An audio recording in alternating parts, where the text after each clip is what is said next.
on Master of None and the Art of Not Knowing. This is Blackbird Rook, writing a weekly essay on contemporary art and the culture around it. Over the past few weeks, I've been watching Master of None on Netflix, 1 or 2 episodes at a time, often on the Northern Line, travelling to and from the gallery. It really struck me, especially that second season, Francesca and Dev. It glows with an off-centre realism, romantic, poetic, but never sentimental. I don't want to deliver spoilers, but there's no real resolution, no summing up. Just the discomfort of 2 people who might have found something extraordinary, or might have drifted, hesitated, misread. The screen fades to black before we know. But that not knowing is precisely what gives it weight. It affects me in the same way the best artworks do, not with a thesis but with a feeling, something half-formed and lingering, not truth exactly, but something like it. There's no neatness, no messaging, and yet it communicates so much. Master of None does this again and again. It handles big ideas: love, race, culture, identity, failure, friendship. Not in a moralizing way, but with something much rarer. Openness, a generous kind of ambiguity. It's intelligent without being rigid, funny without being flippant, poetic without trying too hard. And it trusts its audience, in the same way the best artists trust the viewer, to dwell in the uncertainty, to finish the story, or leave it unfinished.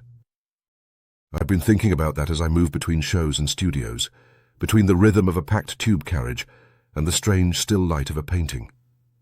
Art, like romance or memory, or sitting on the edge of a life you are not sure you are ready for, often happens in the margins. Not in the plot, but in the moments that resist plot entirely. This is the engine of much contemporary painting, especially the kind I find myself drawn to. Work that is in no rush to explain itself. There is a kind of trust in the viewer built into that ambiguity. You are not being shown something so much as being invited to sit beside it, puzzled, implicated, enchanted. That does not mean it is vague. Quite the opposite.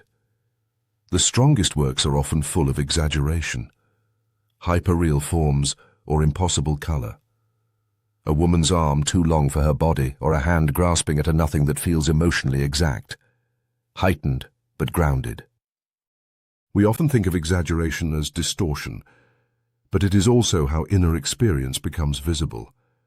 Art uses exaggeration not to lie, but to get closer to the truth that lives just outside language. Like the feeling that follows you after a conversation you didn't quite finish. That is the territory we are in. There is a kind of bravery in making something open-ended. It goes against the grain of how we are taught to communicate. It invites misunderstanding or indifference, but it also invites magic. The artists I return to are not here to clarify. They are here to deepen. Art, at its best, does not resolve. It reverberates. And perhaps that is what I responded to so strongly in Master of None. Not simply the story itself, but the form of feeling it allows. The sense that uncertainty is not a weakness in the work, but part of its force. That you can leave something open and still say something precise. That you can resist conclusion and still arrive at something emotionally exact. We live in a culture that is often impatient with ambiguity. Everything has to declare itself, explain itself, resolve itself. But some of the most affecting things do not work like that. They stay with us because they remain slightly unfinished, slightly out of reach. They keep moving inside us after they have ended. That is one of the things art can still do better than almost anything else. Not resolve experience, but deepen it. Not instruct, but resonate. Not close things down, but leave us a little more open.